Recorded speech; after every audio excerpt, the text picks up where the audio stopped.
Decision making पे हमारे practice questions की एक्टिविटीज़ चल रही थी। उसमें कल हम क्वेश्चन नंबर 3 हमने कंप्लीट किया था और क्वेश्चन नंबर 4 में हमने 3 ऑप्शन जो डेवलप की थी।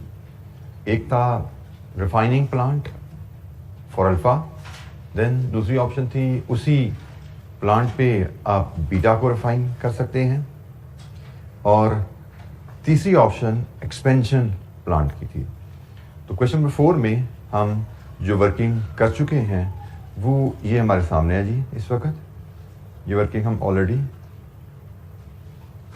कल कर चुके हैं और एक ऑप्शन जो रह गई है उसको हमने आज देखना है कि अगर हम एक्सपेंशन में जाते हैं तो फिर हम क्या मुनाफा कमा पाएंगे। एक्सपेंशन की ऑप्शन को आज हमें पॉपुलेट करना है। अच्छा, इसमें अब चीज़ आपने जो देखनी है कि जब हम एक्सपेंशन में जाएंगे तो आपको पता है हम जॉइंट प्रोडक्ट बना रहे होंगे।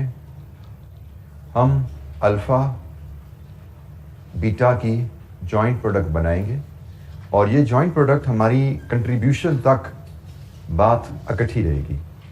कंट्रीब्यूशन तक बात इकट्ठी रहेगी मतलब दोनों प्रोडक्ट्स हमारी ऐसे ही पैरेलल में बनेगी, लेकिन जब कंट्रीब्यूशन हमारे पास आ जाएगा तो फिर इनकी फिक्स कॉस्ट कॉमन हो जाएगी।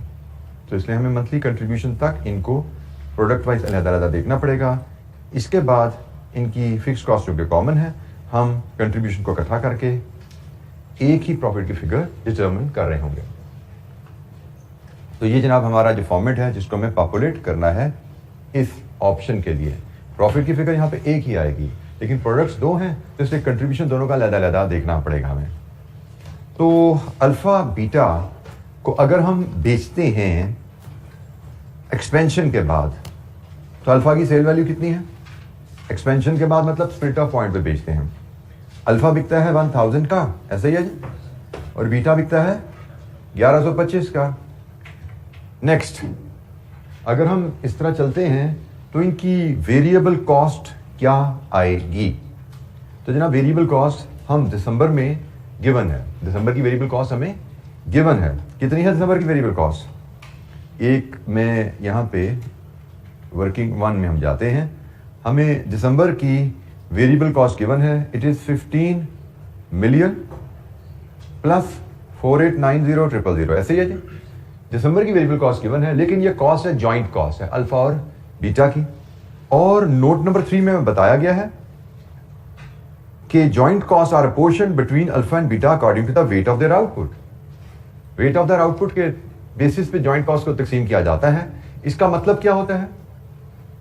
वेट बेसिस पे जॉइंट कॉस्ट को तकसीम करने का मतलब unit weight basis unit basis एक ही बात है, और इसका असल मतलब यह है कि cost per unit for both the product will be the same. आप टोटल कॉस्ट को टोटल आउटपुट से डिवाइड करते हैं। तो जनाब ये टोटल वेरिएबल कॉस्ट है, इसको दिसंबर की टोटल आउटपुट से डिवाइड कीजिए। 11,300 है अल्फा की और 14,700 है बीटा की। तो this should give you cost per unit. यही आपकी जॉइंट कॉस्ट की बेसिस पे वेरिएबल कॉस्ट पर यूनिट आती है। कितनी है जी? दिसंबर का डाटा लेके वेरिएबल कॉस्ट पर यूनिट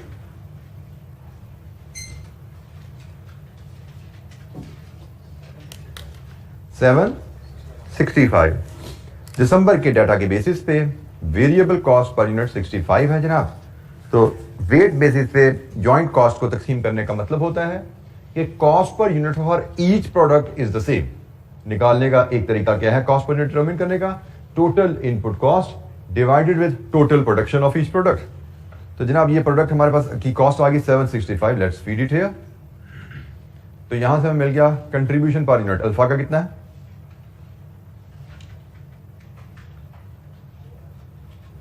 235 और बीटा का 360।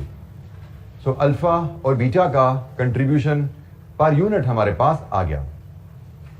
अल्फा और बीटा का कंट्रीब्यूशन पर यूनिट आ गया। और अब हमें देखना है कि अगर हम एक्सपेंशन प्लांट लगाते हैं तो हम अल्फा और बीटा के कितने यूनिट्स बना पाएंगे इन 5000 घंटों में। क्योंकि एक्सपेंशन प्लांट का की कैपेसिटी कितनी है? 5,000 आवर्स। तो अब ये डाटा हम इसको कैसे इस्तेमाल करेंगे? क्वेश्चन से इसको रिलेट करते हैं। हमें एक चीज जो क्वेश्चन में उसने बता दी है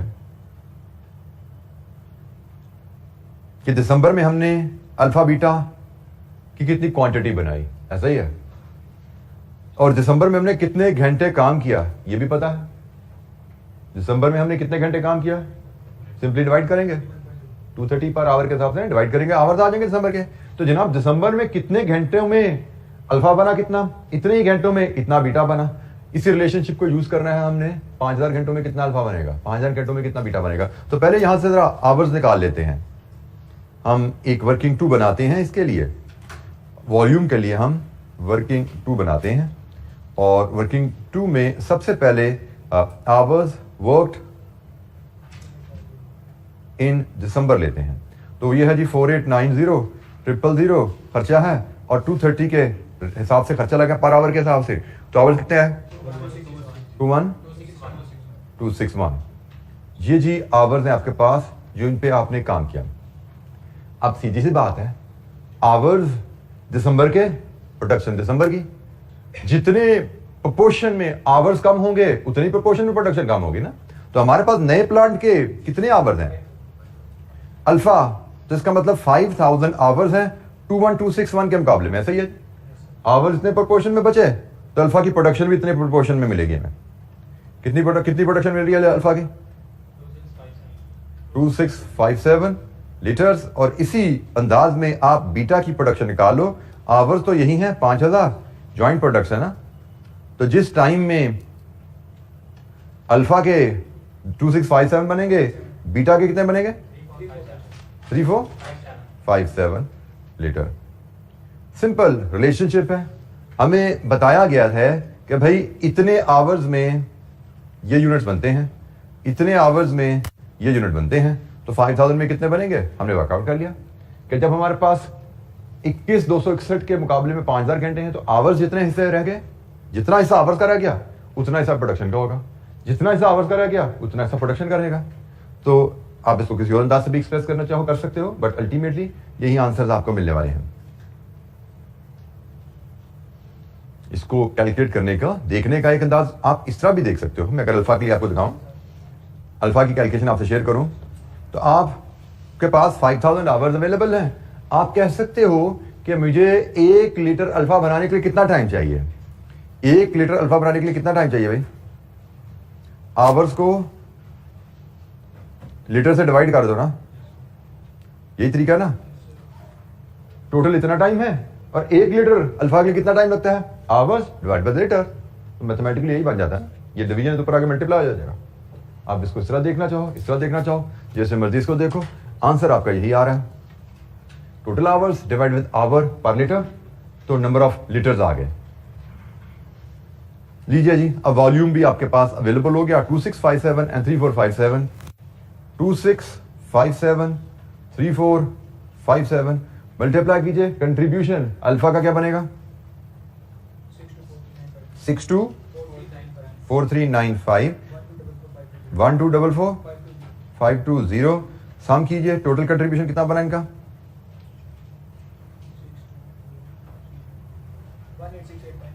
1868913 186,913। ये बात पूरी नहीं वाली बेटा, अच्छा ठीक है, मैंने कोमा लगा दिया। 1868193, ये जी कंट्रीब्यूशन हमारे पास आ गया। अगर हम एक्सपेंशन में जाते हैं तो उन 5000 आवर्स में ये अल्फा ये बीटा जॉइंट प्रोडक्ट्स बनेंगे, और ये उनका कंट्रीब्यूशन पर यूनिट आएगा। स्प्लिट ऑफ पे बेचने की सूरत में प्राइस क्या है, जॉइंट कॉस्ट से कॉस्ट पर यूनिट क्या आ रही है, स्प्लिट ऑफ पे बेचने पे cost contribution per unit, units produced, total contribution दोनों का, और टोटल। अब इसमें से हम लेस कर देंगे fixed cost and depreciation.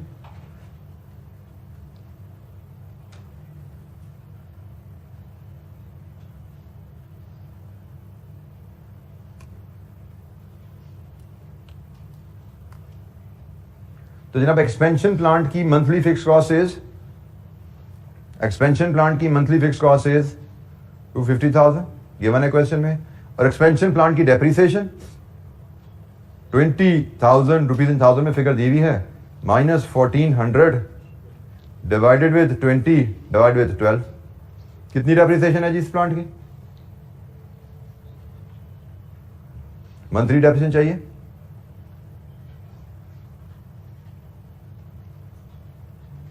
Expansion plant की वैल्यू 20,000, ये रुपीज इन 1000 में वर्किंग है जी हमारी,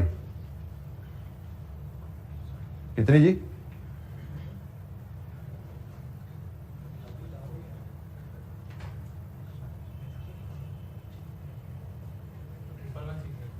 क्या हो गया बेटा? 77,000 7,500, ये जी हमारी डेप्रिसिएशन आ रही है एक्सपेंशन प्लांट की। अब आप प्रॉफिट ले लीजिए, कंट्रीब्यूशन माइनस फिक्स कॉस्ट 15,1413,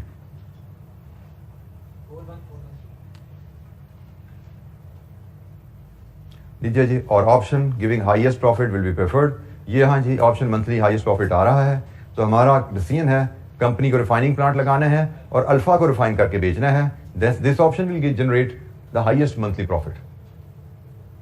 हमसे पूछा गया था evaluate each of the above proposal and give your recommendation. हमारी रिकमेंडेशन ये ऑप्शन सबसे बेहतर है क्योंकि यहां पे सबसे ज्यादा मंथली मुनाफा आ रहा है।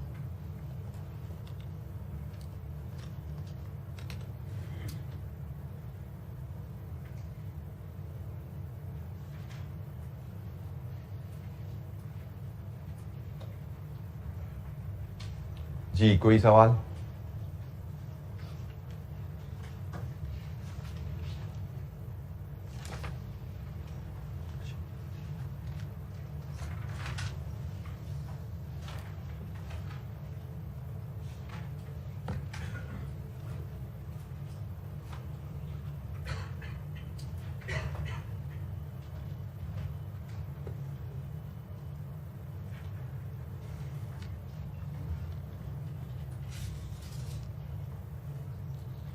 अच्छा जी एक क्वेश्चन और हमने देखना है अब। This is question number 22, page 337 पे आपके पास आ रहा है जी, पेज 337 पे क्वेश्चन 22, ये ऑटम 19 का क्वेश्चन 7 है।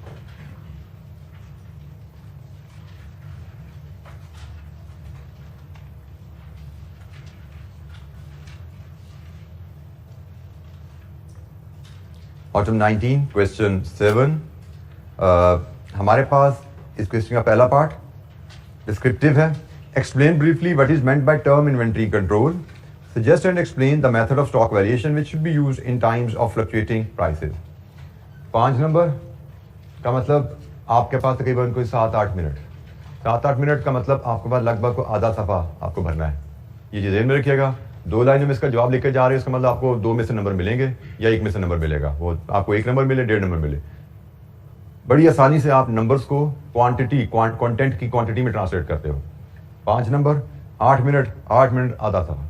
अब आधा सफ़ा में क्या लिखना है वो आप सोच लो। इन्वेंट्री के बारे में 2 चीज़ें इसने पूछी हैं, एक एक्सप्लेन इन्वेंट्री कंट्रोल से क्या मुराद है, and then suggest and explain.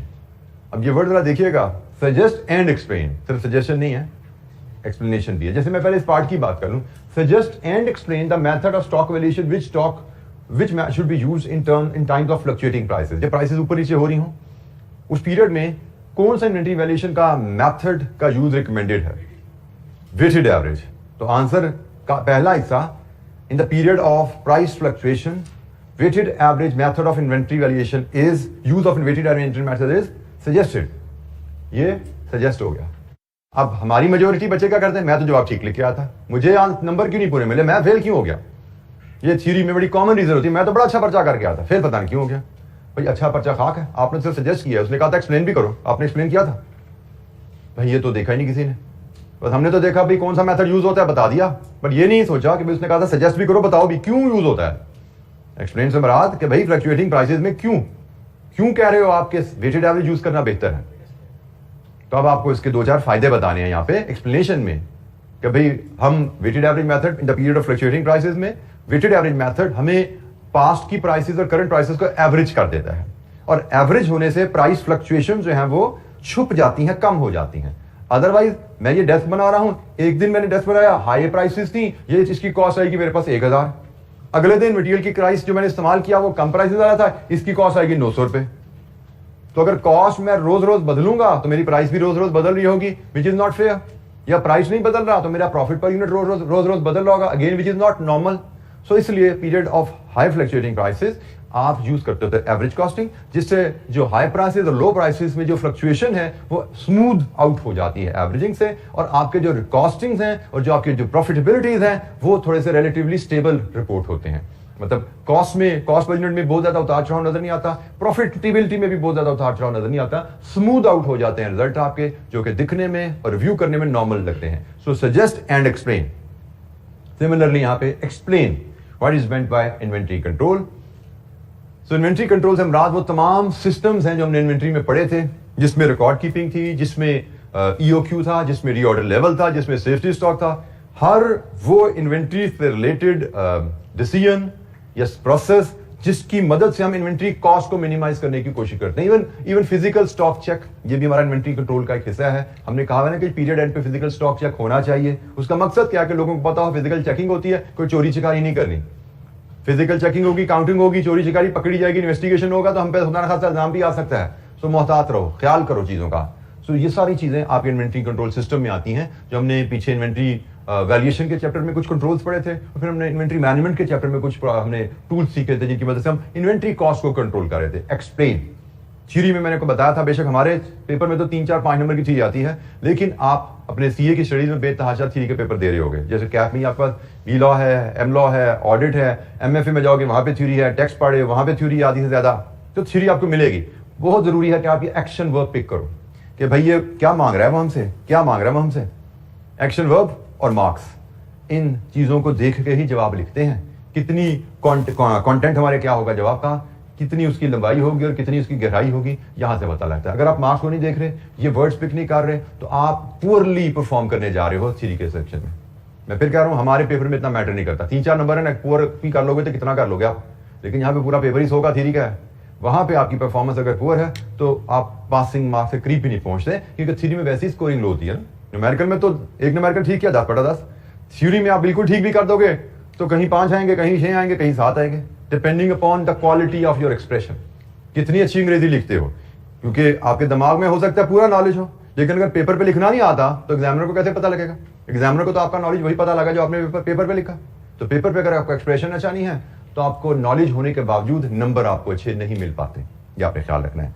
तो बहरहाल जी हम नेक्स्ट पार्ट की तरफ मूव करते हैं। पार्ट बी के भी आगे 2, इसमें काफी बड़ा सवाल है। इतना बड़ा सवाल we don't expect now in CAP 3। CAP 3 में हमारा तो मैक्सिमम सवाल जाता है 20 नंबर तक। तो ये तो चूंकि कैप 8 के जमाने का सवाल है, तो 12 जमा 6 18 और 5 23 नंबर का सवाल था ये, तो हमें इतना लंबा सवाल नहीं आएगा। बट अगेन सेक्शन वाइज देखो तो ये सेक्शन पार्ट बी जो है 18 नंबर का सवाल है, तो पार्ट बी हमारा एक फुल फ्लेज्ड क्वेश्चन हो सकता है। Advise whether CL whether it should sell damaged units of each product with or without further processing। सो हमें पता लग गया फर्दर प्रोसेसिंग का क्वेश्चन है कि हमें डैमेज यूनिट्स को विदाउट फर्दर प्रोसेसिंग बेच दें या फर्दर प्रोसेसिंग करके बेचें। क्या टूल हम यूज करते हैं यहाँ पे फर्दर प्रोसेसिंग का डिसीजन लेना ना, फर्दर प्रोसेसिंग करें या ना करें, यही डिसीजन है ना यहाँ पे। तो how do we apply, what is the tool to be used here जी। Incremental cost of further processing को कंपेयर किया जाता है इंक्रीमेंटल रेवेन्यू से। इंक्रीमेंटल रेवेन्यू से, इंक्रीमेंटल रेवेन्यू कैसे आता है, final sale value minus value before further processing. ठीक हो गया। So incremental revenue minus incremental cost will tell you कि आपको फर्दर प्रोसेसिंग करनी है कि नहीं करनी। और बाद में इसके आंसर की प्रेजेंटेशन नहायत मैं कहूंगा नाकस है, वो मुनासिब प्रेजेंटेशन नहीं है। आंसर शायद उसने वही निकाला और डिसीजन वही दिया जो हम निकालेंगे, बट असूल जैसे हम बात कर रहे हैं कि incremental revenue minus incremental cost. ठीक है जी, दिस विल टेल अस कि फर्दर प्रोसेसिंग करनी है कि नहीं करनी। पार्ट बी को बाद, सेकंड को बाद में देखेंगे, फिलहाल पार्ट 1 के हिसाब से हम क्वेश्चन पढ़ते हैं। Cappuccino Limited CL, incorporated in January 2018, is engaged in manufacturing and marketing of 2 types of products, S1, S2. Due to strict quality standards, at CL, the ratio of damaged goods is high. Damaged units of S1 can only be identified at 100% completion, whereas damaged units of S2 can be identified at 60% completion. So S1 fully complete होकर ही inspection होती है और S2 की 60% completion पे inspection हो जाती है। Damaged units of S1 and S2 can be sold at 80% and 50% of market prices respectively. ये जिनकी डैमेज यूनिट्स की सेल वैल्यू आ गई कि भाई अगर डैमेज यूनिट्स को एज इट इज बेचो तो कितने का बिकता है. CL Production Department believes that damaged units can be sold at full market price after incurring per unit rectification cost of 150 and 450 on S1 and S2 respectively. Rectification cost लगा के full price पे बेचा जा सकता है. तो आपको पता लग गया इंक्रीमेंटल रेवेन्यू कैसे निकालना है. ठीक हो गया. विदाउट फर्दर प्रोसेसिंग ये प्राइस मिलेगी और with processing after further processing ये प्राइस मिलेगी. तो इंक्रीमेंटल रेवेन्यू आ गया और ये इंक्रीमेंटल कॉस्ट की भी आइडेंटिफिकेशन इंटीमेशन आ गई कि आपकी इंक्रीमेंटल कॉस्ट क्या आने वाली है. आगे चलते हैं. Additional information. Following information has been extracted from CL's latest records. ये लेटेस्ट रिकॉर्ड से सीएल की इंफॉर्मेशन है जी. Number of unit sold S1 S2 के कितने हैं, क्लोजिंग इन्वेंट्री कितनी है S1 S2 की, रुपीज इन थाउजेंड में सेल्स S1 S2 की कितनी है, कॉस्ट ऑफ गुड्स मैन्युफैक्चर कितनी है, क्लोजिंग इन्वेंट्री कितनी है, कॉस्ट ऑफ गुड्स सोल्ड कितनी है, ग्रॉस प्रॉफिट कितना है. ये हम कंपनी हमारी कब शुरू हुई, जनवरी 18 से. ठीक हो गया. अच्छा जी. Closing inventory includes units of S1 and S2 damage during the year. 15,000 और 22,000. ये क्लोजिंग इन्वेंट्री में डैमेज यूनिट्स भी शामिल है. ड्यूरिंग द ईयर जितने भी यूनिट्स बने थे ड्यूरिंग द ईयर वो सारे यहां पड़े हुए हैं. मतलब डैमेज यूनिट्स आपने कोई बेचे नहीं है अभी. उसने कहा ड्यूरिंग द ईयर जितने यूनिट्स बनाए वो सारे अभी यहां पड़े हुए हैं. Fix cost are incurred at the beginning of the period and variable cost are incurred throughout the manufacturing process.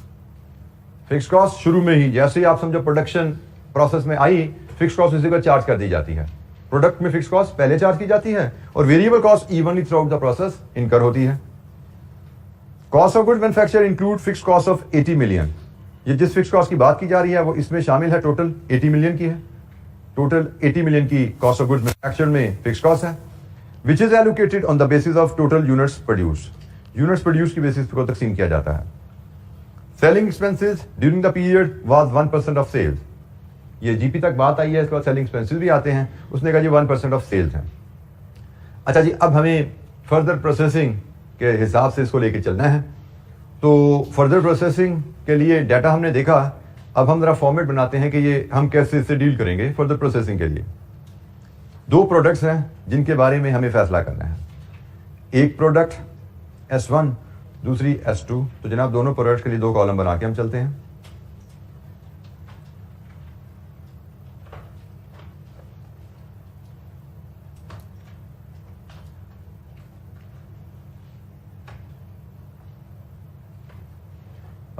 हमें डाटा को कैसे रेंज करना है. सबसे पहले हम लेंगे फाइनल सेल वैल्यू. इसमें से लेस करेंगे sale value before further processing. हमें मिलेगी इंक्रीमेंटल रेवेन्यू की फिगर. इंक्रीमेंटल रेवेन्यू की फिगर हमें यहां से मिल जाएगी. इंक्रीमेंटल रेवेन्यू में से हमें लेस करनी है इंक्रीमेंटल कॉस्ट. अब इंक्रीमेंटल कॉस्ट को थोड़ा सा सोचने वाली बात है. 2 कॉस्ट हमें सीधी सीधी उसने दी हैं. एक रेक्टिफिकेशन कॉस्ट और दूसरी selling cost. 1% of sale price है ना. जब इंक्रीमेंटल रेवेन्यू आपका आएगा तो उसका भी 1% सेलिंग कॉस्ट निकलेगी ना. तो एक तो सेलिंग कॉस्ट है. एक तीसरी कॉस्ट भी है. वो भी जरा भी थोड़ा सा आगे चलते हैं तो आपको खुद पिक होगी कि भाई ये भी कोई चीज है जिसपे हमें काम करने की जरूरत है. बट एनीवेज ये ओवरऑल प्लान है. यहां से हम नेट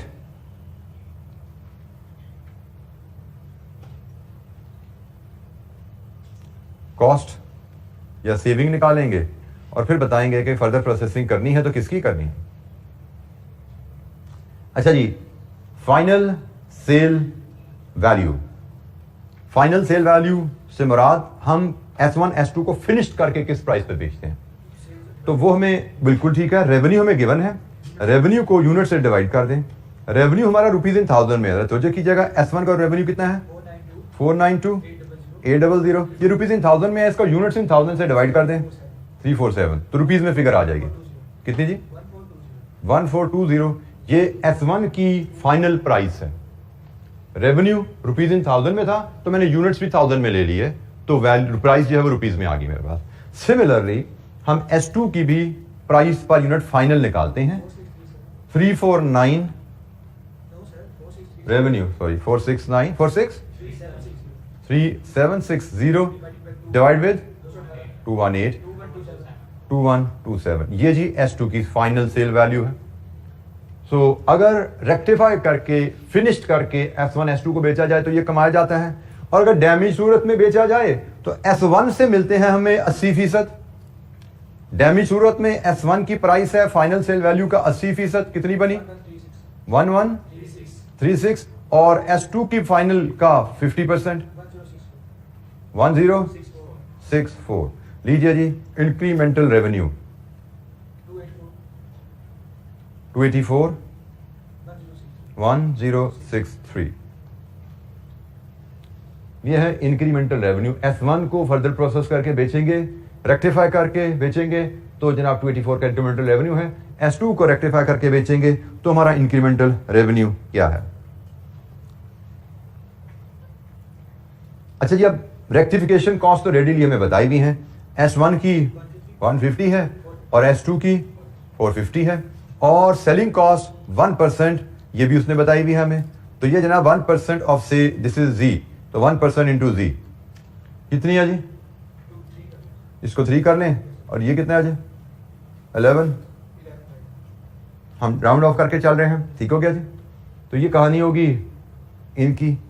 अब एक पॉइंट जो रह गया है जिसके मार्क्स हमें काफ़ी ज़्यादा मिलने हैं, प्रिंसिपल, मेरे हिसाब से ये प्रिंसिपल आपने सेट किया, 12 नंबर का सवाल था, तो मे भी आपके 3 से 4 नंबर यहाँ पे हो चुके हैं, और मजीद ये नंबर आपने कॉस्ट फीड कर दी, मे भी 2 नंबर आप मजीद ले चुके हैं। 6 नंबर शायद मुझे लगता है यहाँ पे ज़रूर ले चुके हैं आउट ऑफ 12। 6 नंबर की अब एक वैल्यू यहाँ पे रह गई है, या चले 5 नंबर की वैल्यू, 1 नंबर का डिसीजन रह गया है। अब वो वैल्यू क्या है, आप उसको अगर पिक कर पाए तो उस वैल्यू को पिक करने के लिए जरूरी है कि आप इंस्पेक्शन स्टेज पे जरा तवज्जो कीजिए। आपको बताया गया है S1 की इंस्पेक्शन स्टेज क्या है 100%, S2 की इंस्पेक्शन स्टेज क्या है 60%। अब S2 को आपने अगर फुल प्राइस पे बेचना है तो उसको फुल भी तो करना पड़ेगा ना। S2 को सिर्फ रेक्टिफाई नहीं करना, S1 को तो रेक्टिफाई किया, वो तो पहले फुल था, ओके हो गया, फिनिश प्रोडक्ट बन के बिक गया।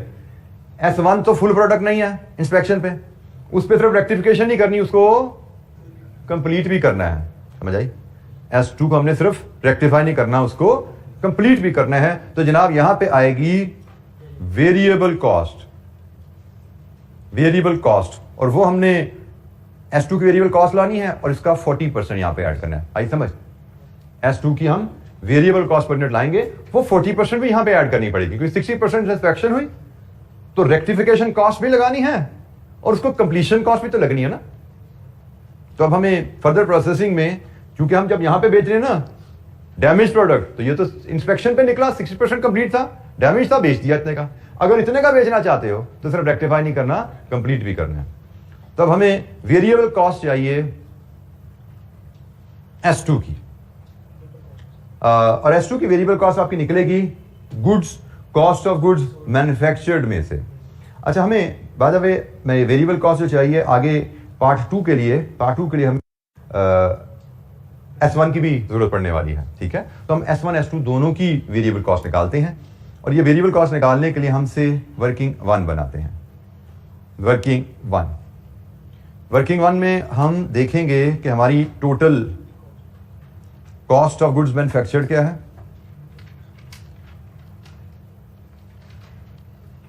इसमें से लेस कर देंगे हम फिक्स्ड प्रोडक्शन कॉस्ट, हमें टोटल वेरिएबल प्रोडक्शन कॉस्ट मिलेगी, इसको डिवाइड करेंगे यूनिट्स प्रोड्यूस से,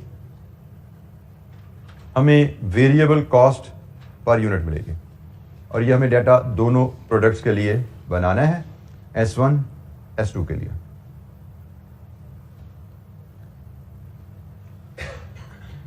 अच्छा, total cost of goods manufactured rupees in 1000 में है, तो रुपीज इन 1000 से बात शुरू कर लेते हैं।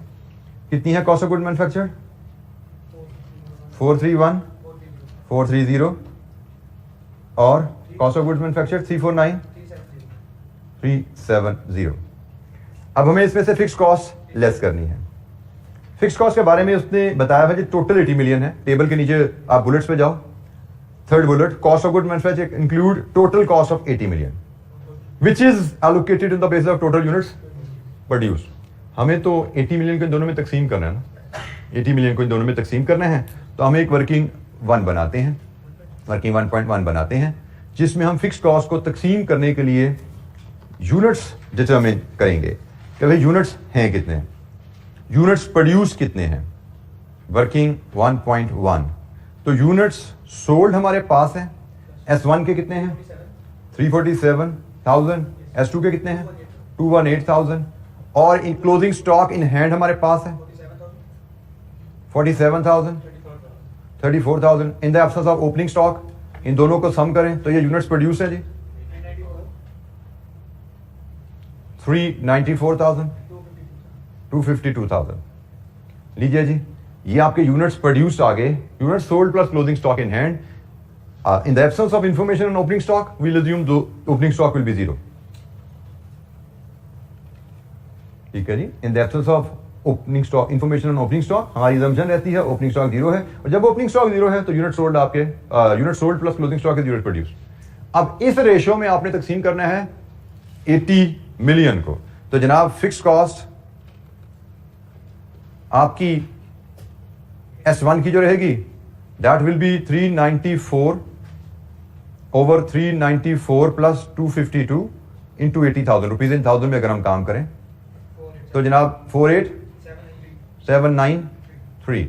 और S2 की जो कॉस्ट होगी it will be 252 over 394 plus 252 into 80,000.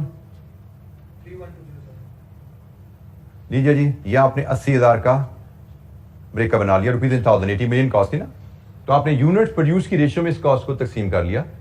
हमें फिक्स कॉस्ट चाहिए थी कि S1 S2 की फिक्स कॉस्ट कितनी कितनी उनके हिस्से आएगी, तो ये S1 S2 के हिस्से जो फिक्स कॉस्ट आ रही है वो हमें मिल गई.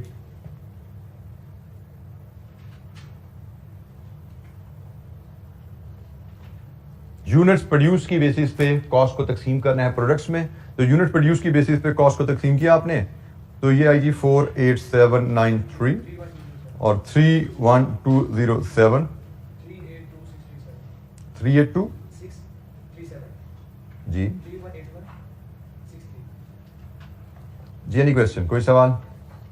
ये हमारे पास वेरिएबल प्रोडक्शन कॉस्ट आ गई डिवाइडेड विद यूनिट्स प्रोड्यूस्ड,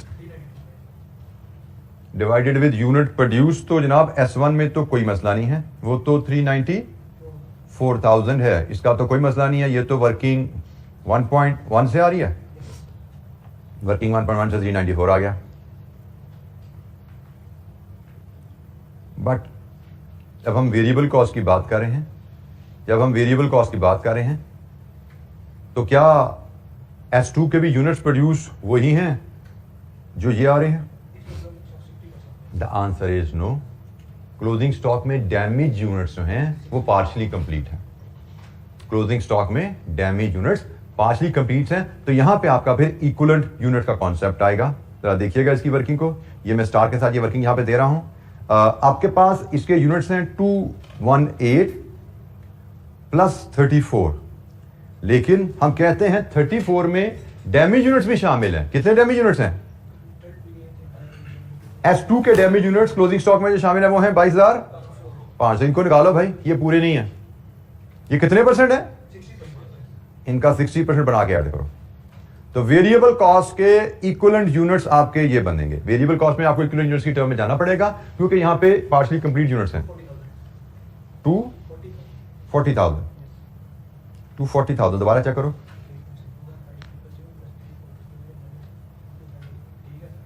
243,000 नहीं आ रहा. करो बेटा, ये कैलकुलेशन चेक करो sir.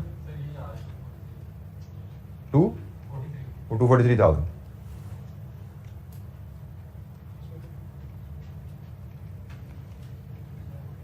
Unit sold plus closing stock में से डैमेज यूनिट निकालो ताकि फिनिश प्रोडक्ट रह जाए. डैमेज यूनिट 60% कंप्लीट को ऐड किया. अच्छा, ये काम हमने फिनिश गुड्स में नहीं किया था क्योंकि इसकी वजह क्या है? सॉरी, ये काम हमने फिक्स कॉस्ट की वर्किंग में नहीं किया था. इसकी वजह क्या है? फिक्स कॉस्ट पीरियड के शुरू में ऐड हो जाती है. फिक्स कॉस्ट पीरियड के शुरू में ऐड होगी, वो तो यूनिट शुरू हुआ 0% पे, उसी के ऐड होगी। वेरिएबल कॉस्ट इवनली इनकर होती है, तो वेरिएबल कॉस्ट इवनली है। यहां पे हमने एडजस्टमेंट नहीं की, लेकिन वेरिएबल कॉस्ट के लिए हमें एडजस्टमेंट करनी पड़ी। तो लीजिए जी, हमारे पास ये 243,000 की फिगर भी आ गई। अब यहां से हम वेरिएबल कॉस्ट पर यूनिट लेते हैं जी, सॉरी 971, ये अब रुपीज में फिगर आ रही है, ये फिगर रुपीज में हम ले रहे हैं जी। ये हमने डाटा यहां तक रुपीज इन 1000 में था, ये फिगर रुपीज में है।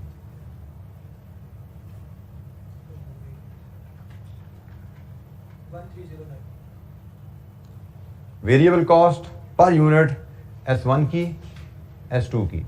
हमें फिलहाल S2 की वेरिएबल कॉस्ट चाहिए पार्ट 1 के लिए, और वो है 1309।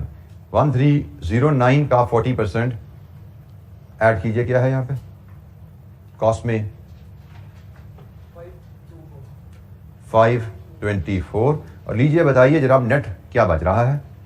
284 माइनस दीज टू जी, 131 बेनिफिट सेविंग है, और यहाँ पे भी जी 78 ये भी सेविंग है। इसका मतलब हमसे पूछा गया था advise it should sell damage units of each product with और विदाउट प्रोसेसिंग, तो हमारा डिसीजन है sell damage units after processing, after processing, क्योंकि आप प्रोसेसिंग करके बेचने में हमें नेट बचत नजर आ रही है। This is our decision, processing करके बेचने में हमें बचत नजर आ रही है। Incremental revenue is more than the incremental cost.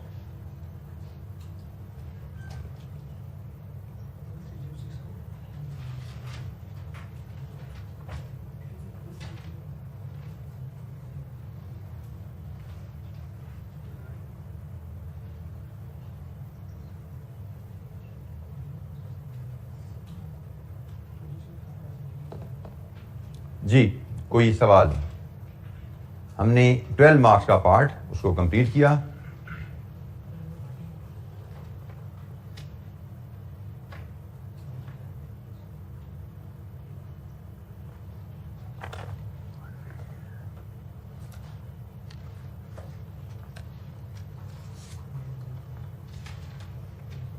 अच्छा, बाद इसकी मार्किंग स्कीम भी देख लीजिए एक बार, पेज 599 पे मिलती है जी आपको। पेज 599 पे इसकी मार्किंग स्कीम अवेलेबल है। पार्ट ए हमने डिस्कस किया था, explanation of inventory control 2 number, suggestion 1 number, explanation of suggestive stock valuation method 2 number. अब देखा आपने, आप सिर्फ लिख के आगे वेटेड एवरेज मेथड यूज होना चाहिए, 1 नंबर है। एक्सप्लेन करोगे तो बाकी 2 नंबर में से आपको कुछ मिलेगा। अब आगे पार्ट बी में देखिए, सेल प्राइस डिटरमिन की हमने, ये जो फाइनल सेल प्राइस डिटरमिन की 2 नंबर इसके दे रहे हैं आपको। फिक्स कॉस्ट को ये तकसीम किया हमने, फिक्स कॉस्ट को हमने यहां पे ये तकसीम किया है, 2 नंबर इसके हैं। वेरिएबल कॉस्ट के 5 नंबर, ये यहां तक पहुंचने में प्रोसेस करते हुए ये वैल्यूज पूरा काम करें में 2 नंबर, इसमें फिक्स कॉस्ट भी कवर हो गया ना, फिक्स कॉस्ट भी हो गया, वेरिएबल कॉस्ट भी हो गया, तो टोटल 7 नंबर थे इस वर्किंग के हमारे। फर्दर प्रोसेसिंग कॉस्ट, मतलब ये जो हमने बाकी फर्दर प्रोसेसिंग कॉस्ट ये तो निकाली है, इनका आधा नंबर है सिर्फ। सेलिंग एक्सपेंसेस, सॉरी इनका आधा नंबर है, और सेलिंग एक्सपेंसेस का 1 नंबर है कि आपने ये सेलिंग एक्सपेंसेस एडिशनल 1% जो हमें डाले, इनका 1 नंबर है। प्रॉफिट नंबर होता नहीं नॉर्मली सम करने का, लेकिन इसका भी उसने आधा नंबर दिया है। और बात जो मैं कहता हूँ डिसीजन, सिर्फ ये जुमला लिखने का 1 नंबर है। आपने सवाल इधर छोड़ दिया तो आप समझो आपने नीचे से ये सबसे आसान नंबर एक ये नंबर भी लूज कर दिया। अगर आपको ये फिगर समझ नहीं आती, पिक नहीं करते, तो इसके बावजूद आप सवाल कंप्लीट करो, ये 1 नंबर तो लो। इजी मार्क्स कभी लूज नहीं करने, हर स्टेप को परफॉर्म करने की कोशिश करनी है। जो स्टेप समझ ना आए वहां पे फिगर रिज्यूम कर लो, उसको बाईपास कर दो। तो आप देखते हैं कि यहाँ पे मार्क्स स्कोर करना कितना इजी रहता है अगर आपको मार्किंग स्कीम की समझ है। तो इसलिए कोशिश किया करें रेगुलरली मार्किंग स्कीम देखते रहा करें। 2016 ऑनवर्ड मेरे ख्याल में हर पेपर में मार्किंग स्कीम हमें मिलती है, उसको देखते रहा करें। आपकी अंडरस्टैंडिंग जितनी अच्छी होगी मार्किंग स्कीम की, उतनी आपकी प्रैक्टिस जो है, परफॉर्मेंस आपकी क्वेश्चन में इंप्रूव होती जाती है। जी जनाब, एनी क्वेश्चन? ये हमने पार्ट बी, सॉरी पार्ट हमने बिल्कुल ठीक है, हमने B1 किया है हमने। कोई सवाल?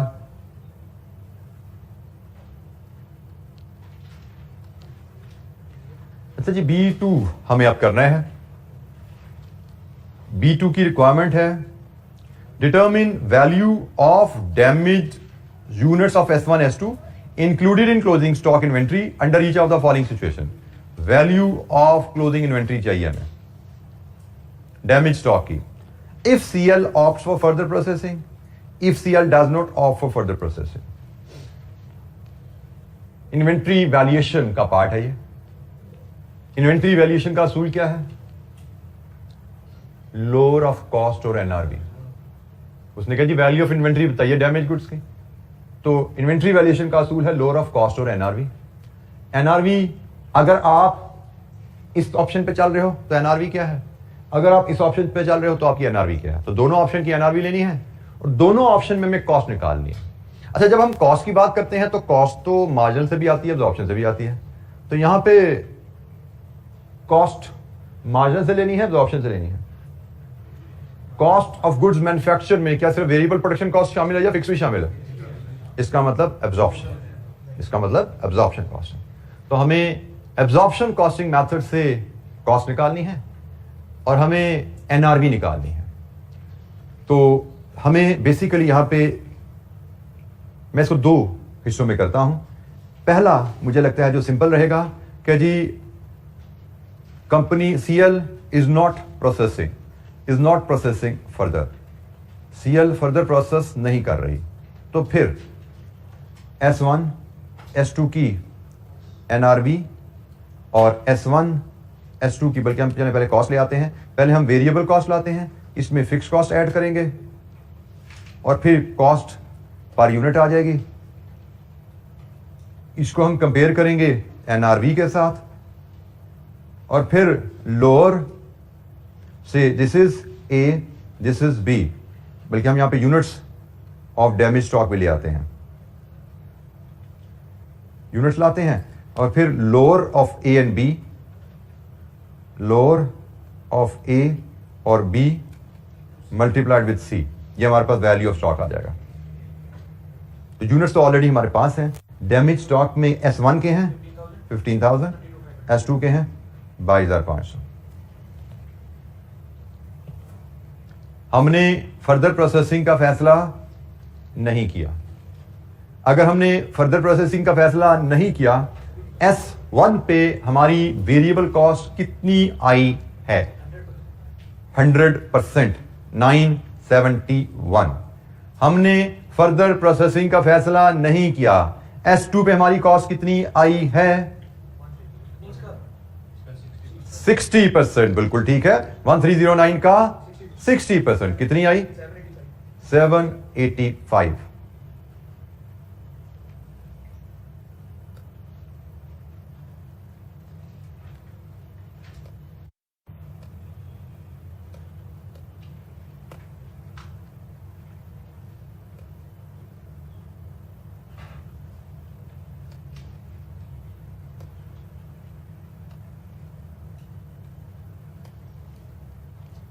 अच्छा जी, फिक्स कॉस्ट पर यूनिट, तो ये हमने यहां पे ये निकाली है वर्किंग वन। वेरिएबल कॉस्ट कहां से उठाई हमने? वर्किंग वन से। तो फिक्स कॉस्ट भी हमने निकाली हुई है, ये आ रही है ना फिक्स कॉस्ट, ये फिक्स कॉस्ट है और ये इसके यूनिट्स हैं, ऐसे ही है। ये फिक्स कॉस्ट है, ये यूनिट्स हैं, और ये फिक्स कॉस्ट है, ये इसके यूनिट्स हैं। तो यहां से हम फिक्स कॉस्ट पर यूनिट निकाल लेते हैं और ये तो सेम ही आएगी बाय द वे, ये तो सेम ही है। तो हम क्या करते हैं, 80,000 divided with 394 plus 252, unit basis पे तकसीम हो रही है ना, दोनों की सेम है। कितनी है? 124।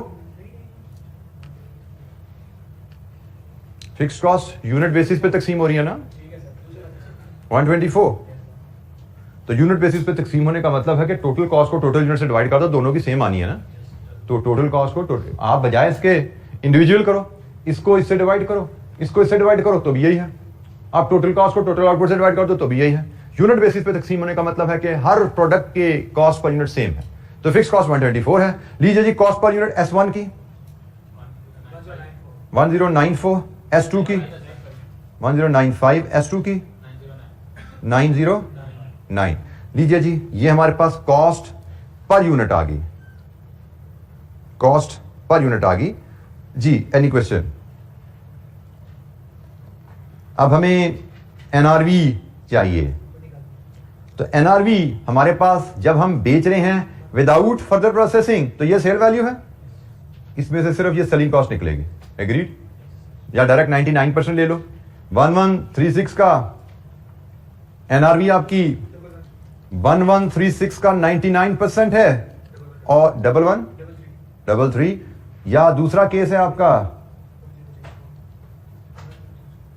बेटा 1% लेनी है, ये क्या कर रहे हो आप? 1125 और दूसरी आपकी ऑप्शन थी 1063 का 99% 1052। इनमें से लोअर उठाइए तो लोअर जनाब कॉस्ट ही है, लोअर कॉस्ट ही है। तो लोअर वैल्यू को मल्टीप्लाई कीजिए यूनिट से, इन्वेंट्री की वैल्यू आ गई आपके पास, ये रुपीज इन थाउजेंड में दे दीजिएगा। यहां तक हम रुपीज में लेकर डाटा चल रहे थे, ये यूनिट्स आए हैं, ये वैल्यू रुपीज इन थाउजेंड में दे दीजिएगा। तो 1095 into 15,000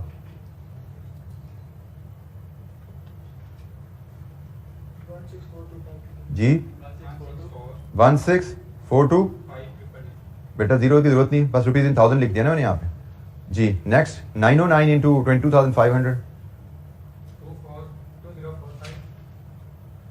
909 into 22,500 20452 rupees in thousand में, ऐसा ही रहेगा। ठीक है जी answer. Inventory values data handling पे कमांड लीजिए, रुपीज इन थाउजेंड में हम इसको वर्कआउट करें।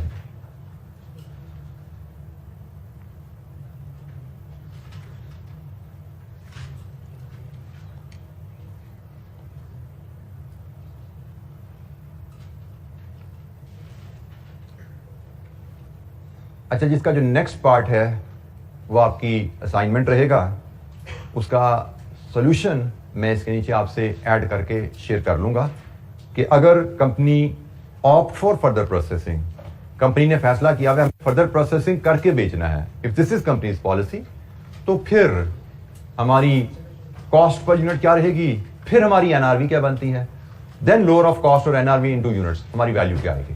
ठीक है, तो that part remains your home assignment. इसका आंसर जैसे मैंने कहा, मैं इसी पैटर्न पे इसका आंसर आपसे शेयर कर लूंगा बना के, लेकिन आप खुद अटेम्प्ट कीजिएगा, आंसर से टैली कीजिएगा, कोई इशू होगा वी कैन डिस्कस। ठीक है जी, थैंक यू, अस्सलाम वालेकुम।